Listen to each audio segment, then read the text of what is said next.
Live from Citizen TV, this is Tonight with Sam Gituku. Hello there, thank you for choosing Citizen TV on this 2nd day of April 2026. And tonight on Data Point, we're reflecting on where we are when it comes to public debt in the country. We're reflecting on the total that is now over 12.6 trillion shillings, the amount of money that we owe different lenders, both domestic and external. We'll be talking about that because this is the highest we've ever been at 7.14 trillion shillings of domestic debt. This is a number we haven't been here. In percentages, it is way higher than what we're used to. We'll be talking about that because of the current financial year 2025-2026, the deficit is rising to 1.19 trillion shillings. At the start of the financial year, it was just over 930 billion shillings. Now getting here, I'll be explaining to you why later on Data Point. But also tonight, News Gang is back. We focus on some of the stories that have made headlines during the week and what it means even as we approach the next phase of politics. Just stay tuned for that, but first, here are the top stories tonight.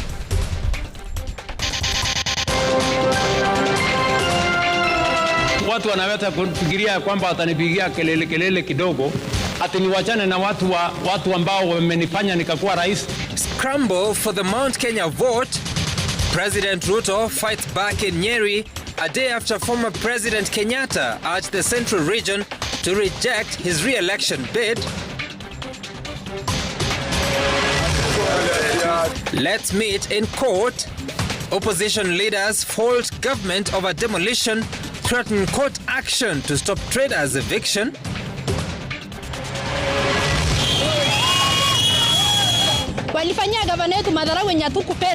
And the ugly standoff.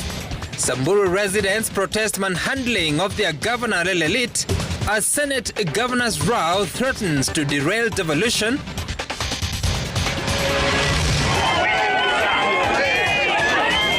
Ears on the ground, Uhuru and Gachagua close ranks as rift widens between Oburu and Sifuna, where Ruto hits the campaign trail on the listening edition of News Gang. Good evening. Our sign language interpreter is Belinda Phillips. We begin in Nyeri County, where President William Ruto staged a fight-back campaign in the vote-rich Mount Kenya region, saying his track record in office will earn him a second term. The president campaigned a day after his predecessor, Uhuru Kenyatta, asked residents to reject Ruto's re-election bid in what appeared the closing of ranks with Ruto's former deputy, Rigathi Gachagua. Elsewhere, Deputy President Professor Kithure Kindiki campaigned in Kirinyaga, telling Gachagua to prepare for defeat in the scramble for the region's vote. Emmanuel Toh reports. Hours after his former deputy Rigathi Gachagua and retired President Uhuru Kenyatta put on a show of unity in a joint assault on his support base in the Mount Kenya region, President William Ruto Thursday campaigned in his former deputy's bastion of Nyeri, where he attended the AIPCA Holy Oil consecration at Mukaro South Diocese in Othaya constituency. It is here where the president laid claim to the vote basket, which accounted to close to half of his total votes in 2022. Yaani unafikiri kuna watu wanaweza kufikiria kwamba watanipigia kelele kidogo ati niwachane na watu ambao wamenifanya nikakuwa rais, niwachane na hawa, kwani unafikiri mimi ni wazimu? Haiwezekani hiyo. Watafute kazi nyingine ya kufanya, mimi niko hapa na tutakutana na hawa hapa. The head of state promising a grueling contest for the mountain vote, touting what he says is an impressive track record. Kila mtu apima na kazi yake. Mtu ya kutukanana awekwe kwa kilo yake ya matusi. Mtu ya sarakasi na vitimbi awekewe ratili yake ya vitimbi. Mtu ya kazi kama mimi munitafutie kilo yangu, mimi nitaweka kilo yangu hapo ya kazi. Kwani mnafikiri ati kuna mtu atanitisha? Watu ya kuongea barabarani, rorojo, propaganda, must go, sijui, kasongo, sijui. Hiyo nitapatana na hawa hapa mbele. The president also received the backing of a section of leaders from the county who pledged their loyalty to him. Tulichagua serikali itufanyie nini? kazi. Je, itafanyaje kazi kama sisi kazi yetu ni kuivuruga na kelele kila siku? Meanwhile, his deputy Professor Kithure Kindiki was also hard at work, firing up the residents of Kirinyaga, daring his predecessor for a political duel. Na uache bana, hiyo madharau ulikuja naye pale mbele North. Unatusi watu, unaita watu sijui nini, sijui Kasongo, Sabrano sijui nini, tulikunyorosha. Si uliona watu wakijipika kifua? Mimi ndio mlima, mimi ndio naitwa. Wewe ni nani? Wewe ni mtu mdogo, umetukuta kwa siasa. Umeingia siasa tukiwa hapo na ukatuacha. Ni fire si fire. Kindiki warning Gachagua of a thrashing in next year's general election. Hata next year tutakunyorosha. Acha hii madharau, tutakunyorosha. This is the winning team. President William Ruto garnered about half of his 7.1 million votes from the Mount Kenya region, with the 10 counties traditionally considered as the Mount Kenya bloc, giving him over 2.9 million votes. Recent projections by the Independent Electoral and Boundaries Commission (IEBC) put the number of expected new voters from the ongoing enlisting over 1.2 million new voters in the Mount Kenya region. Both Gachagua and former President Uhuru Kenyatta yesterday rallied voters against re-electing President Ruto, with the retired president warning residents against repeating what he called the 2022 mistake. Emmanuel Tor, Citizen TV. At the same time, the United Opposition has urged traders at the Gikomba market to stay put and resist relocation, even as they threaten court action to stop the traders' eviction. The leaders have condemned the evictions, claiming there is a scheme by powerful individuals to grab land in the cleared area. Melita Oletenges reports. 2 days after a part of Gikomba market was demolished, displacing over 6,000 traders and causing public uproar, the United Opposition toured the site, slamming the demolitions, claiming they had already secured a court order stopping the exercise, which was disregarded by authorities.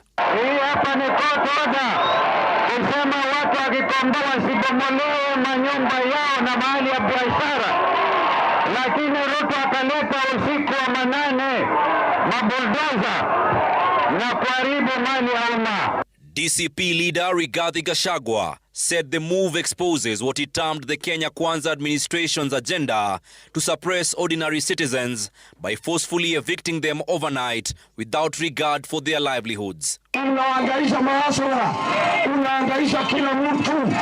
Kwa nini Kasongo umetangaza vita na maskini wa Kenya? They further allege a land grab plot under the guise of building a new market and relocating traders from the Nairobi River corridor, questioning why such a large area was cleared.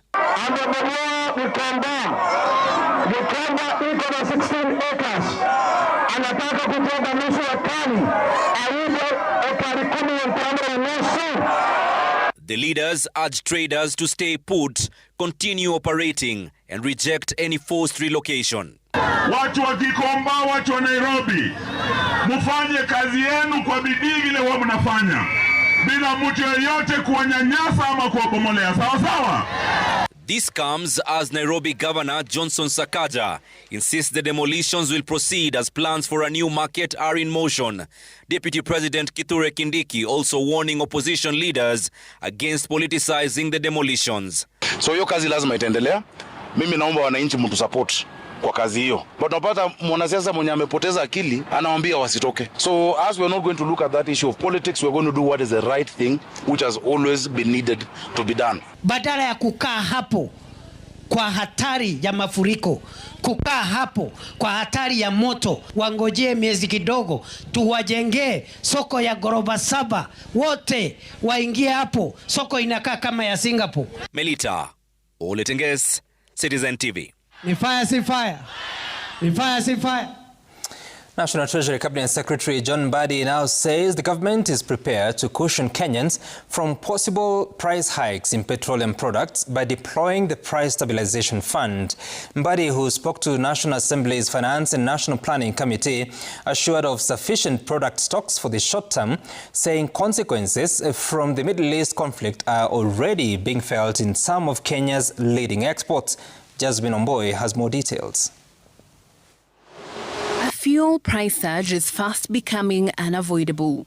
As global oil prices climb amid the evolving conflict in the Middle East, the government now concedes that by mid-April, fuel prices are likely to come under pressure.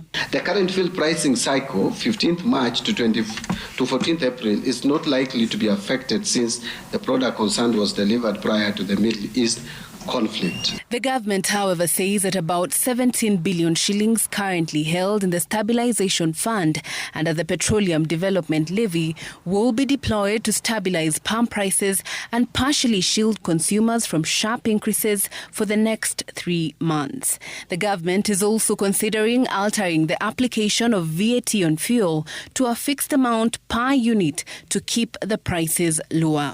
If, for example, the price was to increase by about 60, especially diesel, which is the most significant for our economy. Diesel is most significant. If it was to increase by 60 shillings per litre, if you take off VAT, then that comes down to about 51. Then that 51, then we bring in the Stabilization Fund and try to moderate it. I may not go into the details of how much we are going to cover with the Stabilization Fund, because again, it is the responsibility of EPRA to announce the prices. For now, authorities maintain the supply remains stable. Current stock levels stand at 16 days for petrol, 19 days for diesel and 49 days for jet fuel and kerosene, providing short-term cover as additional shipments arrive in April. So our suppliers, especially the ones we have G2G arrangements with, are actually loading in other areas that are not affected, like Europe and India. Beyond fuel, disruptions in Gulf markets have already affected the country's livestock exports, leading to an estimated revenue loss of about 250 billion shillings per week. At the same time, aviation and logistics players are facing rising operational costs due to rerouting and higher fuel consumption. We have actually basically lost the export market for livestock as at now. The government now wants that economic growth could taper as rising fuel costs ripple through the economy. The shilling could also come under pressure as demand for dollars increases to finance more expensive fuel imports, potentially weighing on the country's forex reserves. At the same time, inflation could worsen, driven by higher transport and production costs. Jasmine Wamboi, Citizen TV. Residents of Samburu County poured into the streets of Maralal town to protest mishandling or manhandling of their governor, Lati Lelelit, by a team of senators who are members of the County Public Accounts Committee. The residents have accused the senators of taking the law into their hands, saying their actions did not depict oversight. Stephen Leto reports. Thousands of Samburu residents filled the streets of Maralal town for the better part of Thursday. The protest erupted following a dramatic incident at the Senate involving Samburu Governor Lati Lelelit, Nairobi Senator Edwin Sifuna, his Migori counterpart Eddie Okech, Kiambu's Karungu Wathangwa, among other senators. Samburu residents took to the streets expressing anger over how their governor was manhandled as he left the presence of parliament. Nataka kuambia Sifuna, Lati is elected leader like other leaders. Yes. Yes. Yes. Sakaja alikuja county hapo kwa parliament. Yes. Hakuna kitu alifanywa. Sifuna amedharau sana Samburu County.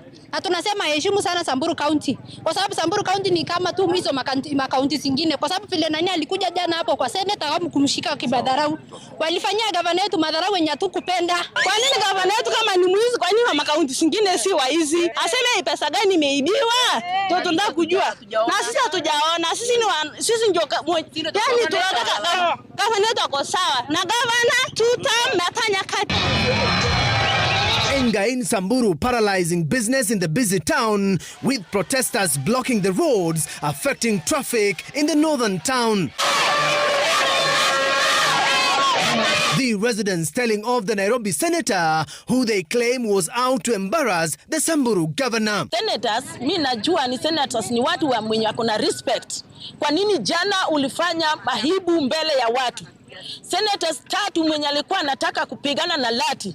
Utakutana Lati baadaye, wacha Lati maliza hiyo maneno yake. Sisi wamama ni sisi watu wa Lati. Governor yetu alifuata sheria na katiba ya hii nchi na ya Senate. Alijilete mwenyewe, hakukuja kushikwa. Lakini ile madharau alioneshwa, sisi hatukufurahia. The scuffle outside Parliament Wednesday exposed the ugly side of accountability, bringing to the fore a deteriorating relationship between governors and senators. Governors have insisted that they will not heed the Senate summons to appear before the oversight committees unless their list of shame is addressed. They have reported to Speaker Kingi what they termed as an extortion racket in the County Public Accounts Committee, claiming their push for governors to appear is all an appetite for more bribes, a claim that the senators have dismissed. We will be unrelenting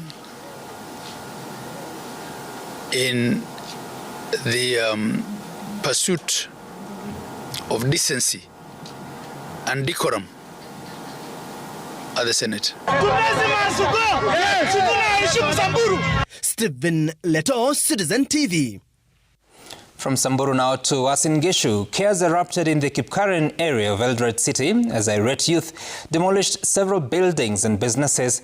Residents claim the structures, which include rental houses and a car wash, were built on grabbed public land meant for a market and a shopping centre.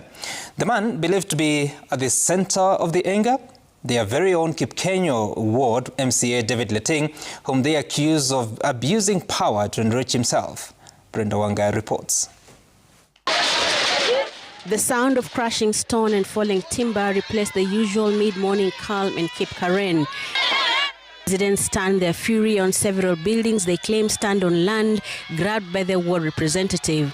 Alikuwa amekuja kujenga mahali ambapo soko inapaswa kuwa, pia wananchi wenyewe wakajibomolea wakarudisha. Sasa mahali amekuwa anaishi na mahali ameweka rentals na biashara zake ni mahali ambapo kwa map inaonyesha kwamba pale ni shopping center, local shopping center. The residents allege that the land designated for a public market and community facilities has been systematically encroached upon. They claim that efforts to seek government intervention fell on deaf ears, leaving them with no option but to act. Naomba tu serikali kutoka na koti wasikuwe compromised. Kama bali ni ya umma irudishwe kwa umma. Juzi tumechagua MCA anatuibiwa. For the youth here, this wasn't just about destruction. It was about taking back what belonged to them and their children. Anaenda yeye ni kugrab, kila mahali anaenda ana grab. Leo hii tumeamua sisi kama wakaji wa hapa, hii ni mali yetu na tunarudisha kwetu. Watu wengine wote, officials wote wa serikali, we are coming for you, all corrupt offices, we are coming for you. Kwa majina ni David Kimeli. But the accused area MCA David Kimeli Leting tells a different story. Presenting himself as a victim of lawlessness, he insists that his papers are in order and that he has followed every legal channel to develop the land. Shamba yangu iko na title na shamba ni yangu, na mimi huwa ninalipa rates, nililipa clearance, nilipewa plan ya kujenga, lakini nilishangaa sana shamba yangu ikipomolewa. However, in a surprising twist, the MCA admitted that a car wash on the site was indeed built on an open public space, but said his intentions were to benefit the same youth who have now torn it down. Na hiyo walisema ni public utility na wakapomoa. Hata sina objection na hiyo. Sina objection kwa sababu mimi nilikuwa na wachengea hiyo vijana wakuwe na hiyo car wash. Lakini wenyewe wamekuja wamechukua pump Despite his explanation, the damage was done. The rubble remains a stark symbol of the deep-seated mistrust between the leaders and the led in Uasin Gishu. The residents have vowed to occupy the land until the government officially reverts it to the public, where the MCA maintains he will seek legal redress for destruction of his property. Brenda Wanga, Citizen TV. All right. Now, the ODM party is in a rush to kick out embattled Secretary General Edwin Sifuna, who survived his ouster at a special delegates convention last week. Sifuna, whose tenure as the party's SG has been hanging on a thin thread following a ruling by the political party's disputes tribunal, now has 4 days to show cause why he should not continue, or he should continue being the party's Secretary General. In a letter signed by ODM's national chairperson Gladys Wanga, the party accuses Sifuna of gross misconduct, with 5 charges lined up against him. Gatete Njoroge reports. In line with the ruling delivered a week ago by the political party's dispute tribunal that directed Edwin Sifuna and ODM to exhaust internal dispute resolution mechanisms, the Orange Party has started a disciplinary process that is likely to end the tenure of Sifuna as Secretary General of ODM. A show cause letter addressed to Sifuna and signed by ODM's national chairperson Gladys Wanga has listed 5 charges against him.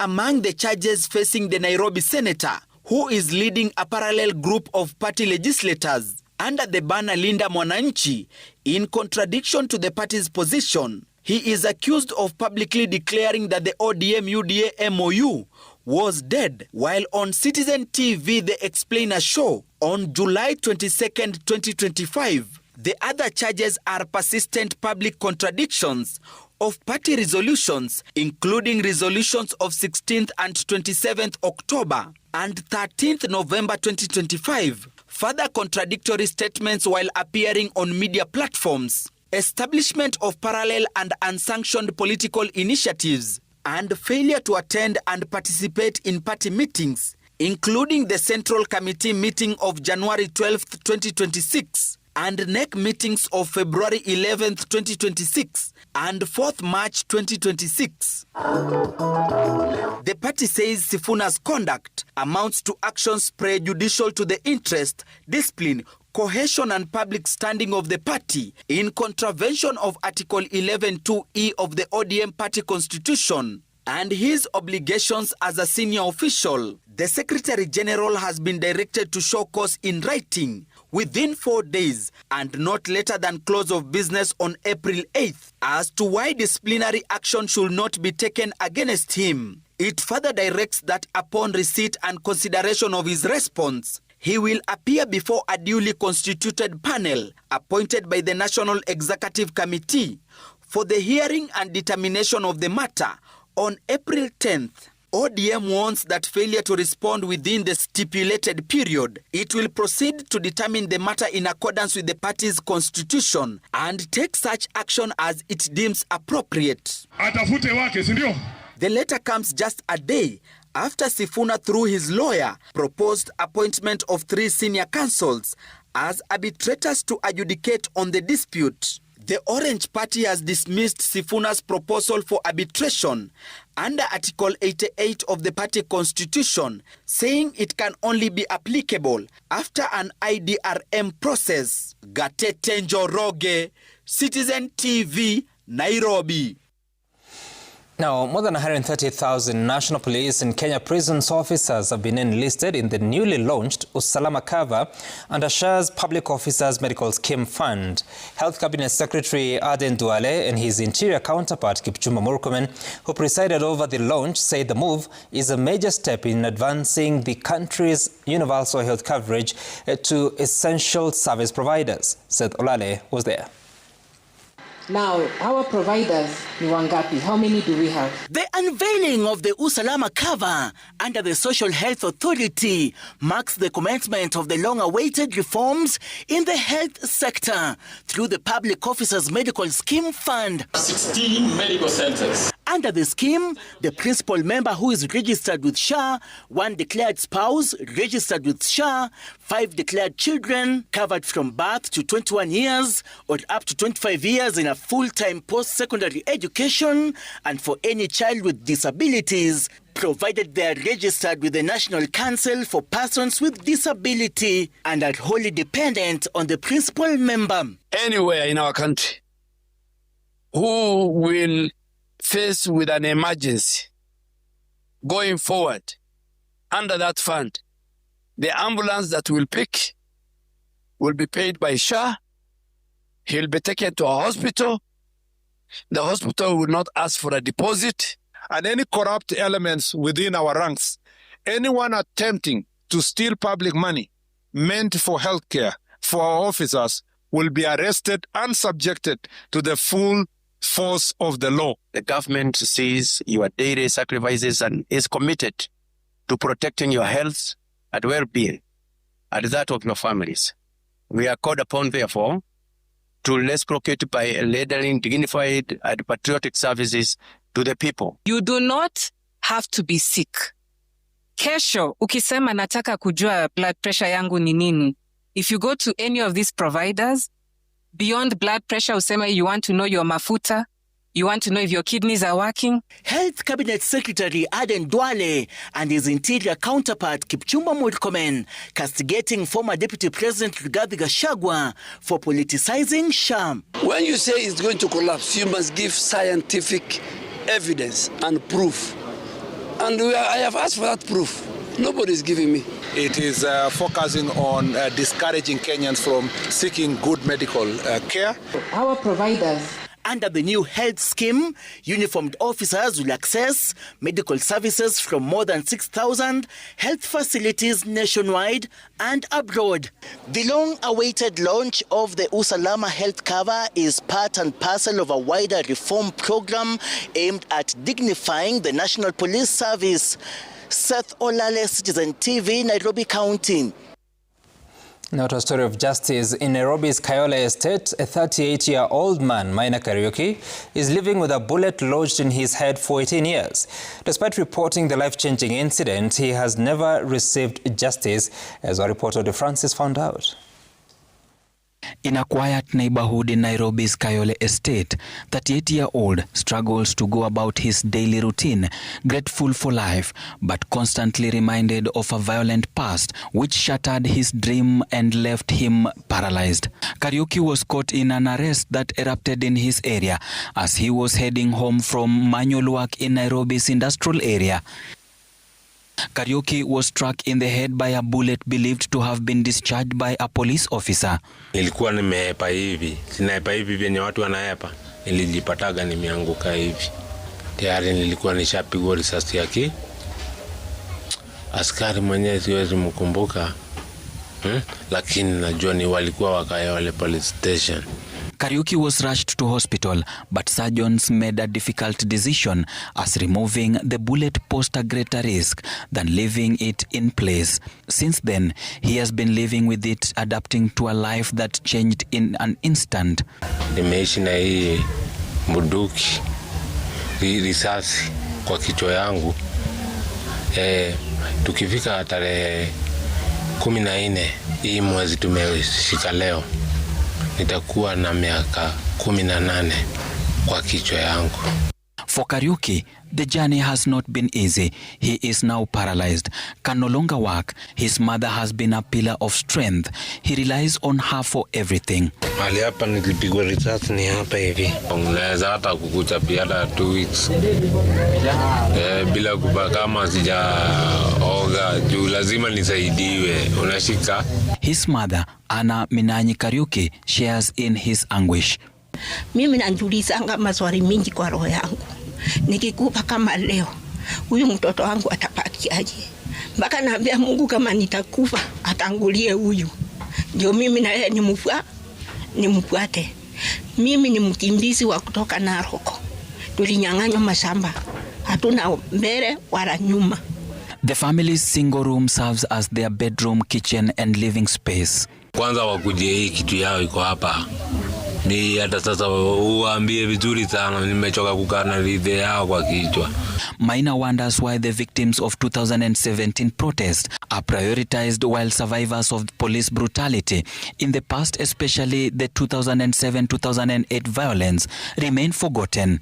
Even as a special panel operating under the Kenya National Commission on Human Rights process compensation for protest victims, Kariuki prays that those living with scars of police brutality will also be considered.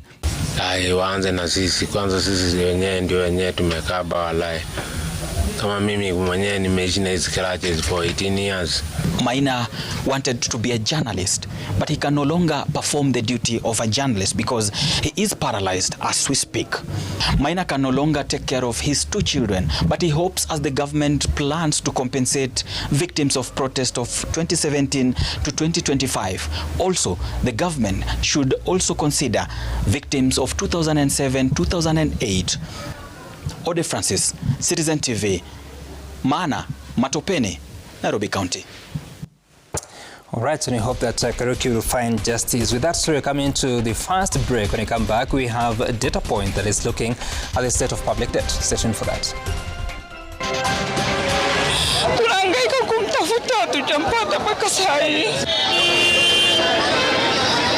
Another abduction. Eastleigh residents hold demonstrations to protest rising cases of abductions.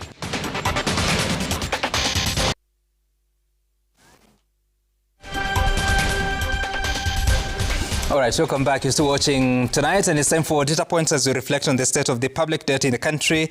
And we begin by looking at where we are as at now. According to data from the Central Bank of Kenya, as of March 2026, the domestic debt was at 7.14 trillion shillings, but the external debt, based on figures of December 2025, that was at 5.5 trillion shillings. So using those as indicative figures, you get a total of 12.6 trillion shillings, which at the moment is 66% of the GDP of the country, which is at about 19 trillion shillings based on National Treasury's projections. Now, you may want to understand the 7.14 trillion shillings. What is it? How does it look like as of domestic debt? So Treasury bonds account for 81.2% of the domestic debt. Treasury bills, 16.7%. So just to explain, Treasury bonds are long-term instruments that have been sold by the government to different investors. For Treasury bills, these are either 91 days, 182 days, or 364 days. And then the overdraft at Central Bank of Kenya is accounting for 0.56%, which is just 0.5%, and others is 1.52 trillion shillings. This is data according to the Central Bank of Kenya. The other figure to focus on is, so who are the holders of this domestic debt? So the financial corporations account for 79.6% of the entire 7.14 trillion shillings, but specifically commercial banks are accounting for 36.7% of the debt. Pension funds have lent the government up to 14% of the domestic debt, and then insurance companies have put in up to 13.5% of the public debt. That's data from the Central Bank of Kenya. What's more, let's take a look at how much expenditure we've had on the public debt between the month of July 2025 and December 2025, which is the first half of the financial year. External debt, the expenditure was 377 billion shillings. This is in form of interest as well as some repayments. And then for domestic debt, it was 545.9 billion shillings, giving a total of 923 billion shillings. That figure is important because out of all the revenue that we collect, 923 billion shillings has already gone to servicing this debt, whether it's domestic or external, and that is important because then it tells us about the impact of public debt on provision of public services in the country, because you can only utilize the balance of the revenues that we have. So now this is a tracker on how debt has behaved over the past few years. In December 2021, the total public debt was at 8.2 trillion shillings. In September 2022, this is a very important date because it was at 8.7 trillion shillings. This is the time President William Ruto came to the office. You'll see that the domestic debt at that time was at 4.36 trillion shillings. The foreign debt was at 4.33 trillion shillings, but it has grown to stand now at 7.14 trillion shillings. So you can see how that transition has been over time, moving from then September 2022 to December 2022, when it rose to 9.17, partly because of the fluctuating dollar that is against the Kenya shilling, and then that also grew. By December 2023, we were at 5.05 trillion shillings in external debt, 6 trillion shillings in domestic. So you can see that initially it was almost a 50-50 comparison, 50-50% for both domestic and external, but now we're at a point that we are talking about 7.14 trillion shillings for domestic, 5.5 trillion shillings for external. So external just reporting a slightly over 40%, and the balance going to external debt. Let's take a look at the next slide that will show us the difference between when President William Ruto came to the office and now. The domestic debt has grown from 4.36 trillion shillings to 7.14. So in essence, we have borrowed more from the domestic market by 2.8 trillion shillings. That is the debt accumulation. For external debt, moving from 4.33 to 5.55, that's a difference of 1.2 trillion shillings. And in total, it comes to 3.9 trillion shillings across a period of 3.5 years. So then it gives you an average of 1.1 trillion shillings accumulated every year that William Ruto has been a president. What's more about this? So you're looking at the impact of budget deficits on the public debt. So for instance, when the current budget that the country or the government is implementing was passed in June 2025, the budget was 4.3 trillion shillings. There's a supplementary budget before the House now. It is proposing to spend up to 4.6 trillion shillings, meaning an additional 300 billion shillings. The deficit declared in June last year was 933 billion shillings, but now it is rising to 1.19 trillion shillings, close to 1.2. Now, this figure is also important because the government has been communicating that it wants to reduce the budget deficit to less than 4% of the GDP. But you can see it was 4.8% in June last year. It is now at 6.2% of the GDP. So really, we are going on a different direction. That's how it's looking in as far as that is concerned. But then again, if you have to look at the deficit, let's take a look at how it's going to be financed. So in June 2025, which is last year, when the new budget was passed, it was supposed to be financed by 645 billion shillings from the domestic market, meaning borrowing from the local market, while 288 billion shillings was to come from the external market. But now this is changing because with the deficit growing to 1.19 trillion shillings, then 947 billion shillings will be borrowed locally, which is close to 1 trillion. And then for external sourcing is a net of 228 billion shillings that will be borrowed. That's how the numbers are looking like. Of course, this is data according to the National Treasury and the Parliamentary Budget Office, which has also done some analysis. So this is important because when you're looking at the domestic market, you're talking about an interest rate of between 7.5% and 8.3% for Treasury bills. But for Treasury bonds, we are talking about an average of 11.59% of interest when it comes to that longer term borrowing from the domestic market. That's data point for this week.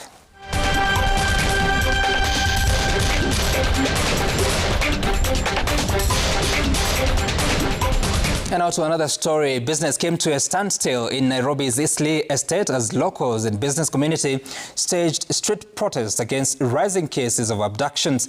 In the latest case, businessman Shukri Hassan is said to have been picked by people believed to be state agents from Fedha Estate.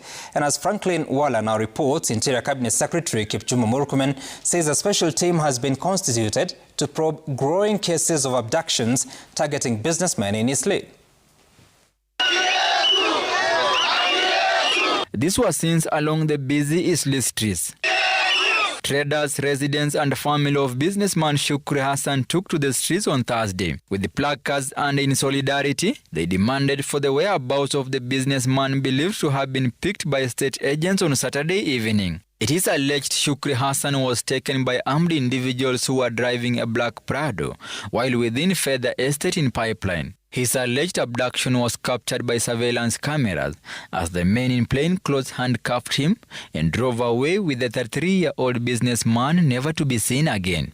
CCTV inaonyesha aliabdaktiwa na mtu wako na pingo na bunduki, hiyo ni askari. Sasa hata hatujui mahali yako. Watoto wake wanambulika sana. Tunahangaika kumtafuta, hatujampata mpaka saa hii. Tunataka justice yake, nani amemchukua bana? Baba watoto wangu nani amemchukua? The protesters giving the state 24 hours to release the father of 4 and if he was arrested over any offense produce him in court. Ile enzi tuko sahi ni enzi ya ambaye tunahukumiwa na katiba.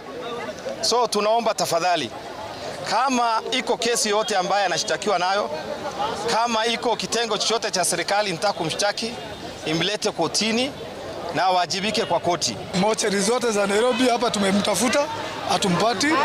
Juu simu ile simu misho ilitrakiwa ilikuwa inaonyesha area Runda.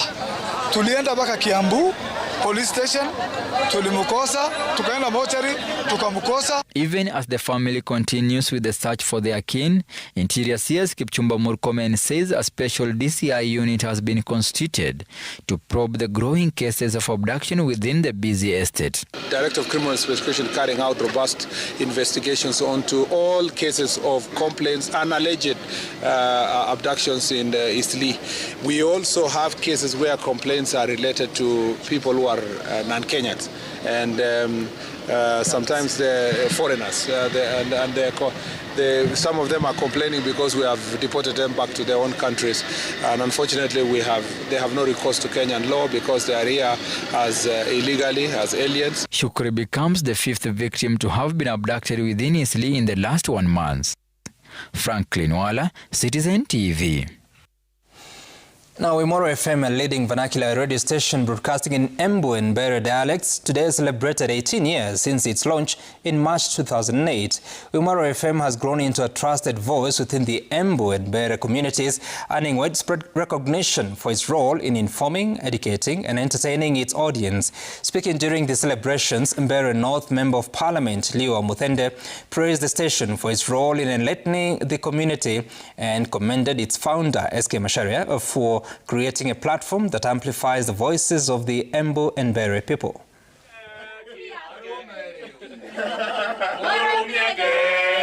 And to thank Royal Media Services for thinking about Embu County, the Embu and Bere community, giving us a very wonderful radio station that we are proud of, proud to call our own. Thank you so much, Dr. SK Macharia. We want to thank our clients. They have stood with us for 18 years. And this team here, we want to thank them, starting with the Hand of Radio. He has supported us. And today, we want to commit to our listeners. We'll continue educating you, entertaining you, and being able to highlight everything that concerns the Embu community. Coming up in business, CIC Group records 68% drop in pre-tax profits, losses attributed to regional business.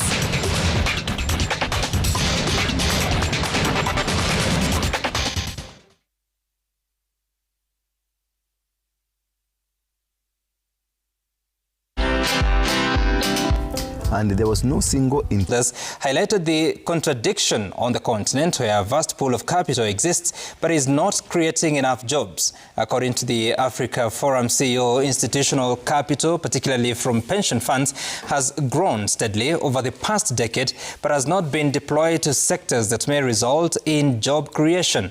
Jimmy Mbogo has more. This room, I could smell money. The forthcoming Africa CEO Forum, slated for May, is set to contend with how to move money into businesses that absorb it while at the same time expanding employment. According to the Forum CEO Adrian Fielding, there is need to match existing pools of capital with the number of jobs being created on the continent. He notes that capital remains parked in low-risk assets, failing to reach the small and medium enterprises that form the backbone of most economies on the continent. The idea is that Africa can have that scale. Africa can be that safe haven, can have that ROI that capital is looking for, especially in a world where, US Treasury bonds are no longer as attractive as they used to be. So across Africa, capital exists. globally and domestically. There are pension funds, insurance pools, institutional capital, sovereign wealth funds. But unfortunately, a lot of that capital is either sitting on the sidelines or is focused on initiatives that aren't driving job creation. According to development finance institutions such as the World Bank and the International Finance Corporation, the problem is not a lack of effort or even funding, but scale, arguing that key sectors such as agriculture, which employs a huge chunk of the population, remains undercapitalized. Globally, capital is abundant, but it does not reach African economies in sufficient volume, nor does it consistently translate to jobs. Public balance sheets alone cannot meet Africa's infrastructure, firm level, and employment needs. So mobilizing private capital only works when firms are investable and workers have the skills that the firms require. But investors on their part warn that capital alone may not deliver jobs, noting that businesses must be investable with the capacity, governance and scale to absorb the funding. Jimmy Mbogo, Citizen TV, Nairobi. Good morning, everyone. CIC Insurance Group has reported a mixed financial outcome for the period ending December 2025, with strong growth in core operations being offset by a significant decline in investment income.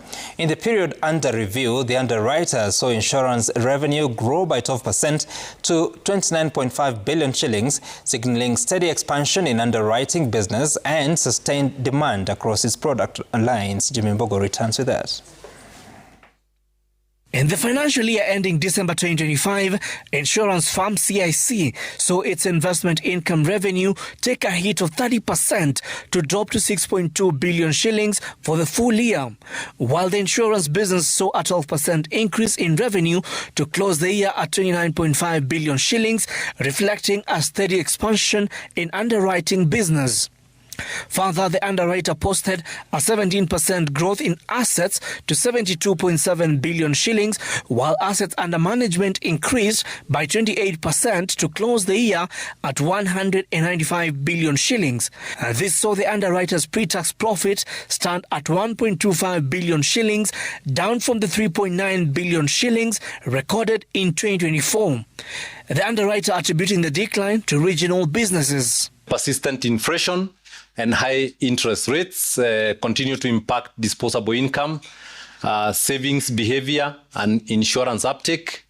Of course, we are in 4 countries. So in Kenya and in Uganda, inflation numbers have been quite timid. But for Malawi and South Sudan, we've seen quite elevated inflation. Uganda and South Sudan had a swing downwards. As you can see, Uganda business had quite some challenges around claims in the Uganda business. The South Sudan business had a revaluation on our property there of just about 100 million shillings. The rental yields in Juba have come down, so we've had some of that impact come into the income statement in 2025. The group's balance sheet strengthened, with the total group asset climbing 19% to 73.7 billion shillings, while insurance revenue increased by 18% to stand at 18.9 billion shillings, with CIC Life business delivering a steady performance. Insurance revenue increased by 4% to 7.13 billion shillings, while deposit administration balances rose by 31% to 18.77 billion shillings. The reason that we started the pharmacy business is to try and understand the medical business a bit more. Our portfolio of medical is quite huge, and the biggest cost is cost of drugs. So by establishing a pharmacy and making sure that we are in every corner of the country, and even in some of the other countries like South Sudan, that will then help in terms of reducing the costs of drugs, but at the same time having the pharmacy as a standalone cost or revenue center. Jimmy Mbogo, Citizen TV, Nairobi. First time, the Absagip K-Doc Classic will be held as an evening event. Some people might think it is late, but if you see all the Diamond League events that are going on, it's all done in the evening. So we are twisting it to do it in the evening And more so, we'll do it Friday evening, Friday night, so that in case of going anywhere for entertainment, we have everything at Kipkeino Classic. And I urge every member in this hall that we start selling about Kipkeino Classic, because Kipkeino is about us. That means that we need you to shake the hands of Athletics Kenya in this. Football Kenya Federation on Tuesday convened a stakeholders workshop that brought together the FKF Premier League clubs in a collaborative dialogue on how to improve different aspects of the league. The workshop engaged in a robust examination of the league's shortcomings, exploring the root causes of its stagnation and identifying opportunities for growth. The conversation centered on what it would take to elevate the top-tier league to redefine its destiny and become Africa's #1 league. Number 6, Kenya currently is round at 10 their matches. After a 2-week international break, all eyes shift to the Police Circle Stadium this Friday as Kenya Police FC host Tusker FC in an FKF Premier League high-stakes round 26 showdown. Defending champions Kenya Police are pushing hard to stay in the title conversation, while Tusker, one of Kenya's most decorated sides, are fighting to climb back into the top positions. In another Friday clash, bottom-placed Sofapaka will host Bandari FC at Vapor Ground from 2 p.m. The league will continue on Saturday with Gor Mahia playing at home against Kariobangi Sharks as their arch-rivals AFC Leopards face Murang'a Seal on Sunday. Shujaa returned home from South America after a successful outing in the recently concluded HSBC Sevens in Sao Paulo leg. The team finished third in the first 2 legs in Kenya and Uruguay before capping their campaign with a runner-up finish in Sao Paulo. That strong showing was enough to earn them a place in the HSBC World Championship as they target a promotion back to the top tier. Shujaa have been drawn in a tough-looking Group C for the Hong Kong Sevens leg, where they will face heavyweights Australia, New Zealand and USA.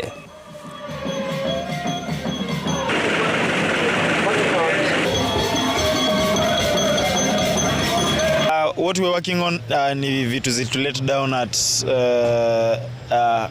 Uruguay and Sao Paulo. Alafu to focus on our opponents and our game structure more. We know we have to step up in terms of our non-negotiables, and also individually and collectively we need to step up a notch higher, because where we're going, it's not going to be easy, but we have the talent, we've done it before, and I'm pretty sure we can do it again.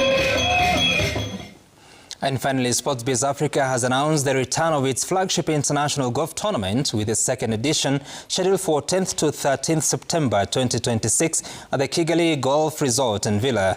The championship, part of the Sunshine Development Tour East Africa Swing, is set to return on a larger scale, reinforcing Rwanda's growing status as an emerging hub for competitive golf in Africa. The 2025 edition was won by Rwandan professional Celestine Nsanzuwera, whose home triumph marked a defining moment for the sport in the country.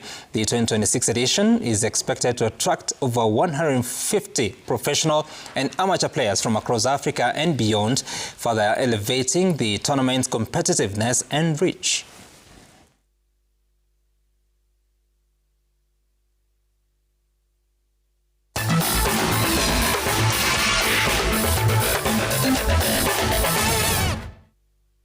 All right, so with that story in sports, we're taking a short break, but here is the gang ready for the show. Who wants to say something? Hutaki kusema chochote? Sababu najua nikisema kitu kutakuwa na shida. You know who wants to say something clearly. You see? That's Thank you, exactly what I meant. Exactly what I meant. Wakenya wanaona tu kweli wa mambo. All right, so here is what's coming up on News Gang.